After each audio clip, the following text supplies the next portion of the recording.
مشتی تنهایی ما رو میبینی یا بازم خطت مشغوله؟ حواست به ما کوچیکا نیست. چیه؟ چون ما پولدار نیستیم صدامون نمیرسه؟ آخه میگم پولدارا فک و فامیلای خدا.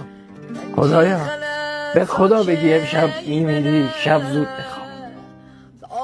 بریدم مشتی، کم باهات رفاقت نکردم که روز به روز بیشتر بفهمم که من تو این دنیا هیچ کسی رو ندارم. فکر نمی کردم یه روزی تمام خواستم از این دنیا این باشه که فقط حالم خوب باشه. چی دارم میگم؟ زخم به جز صاحبش برای کسی درد نداره. آدمات کاری باهام کردن که نمیدونم دارم با زندگیم چی کار میکنم. به درک هیچی برام مهم نیست.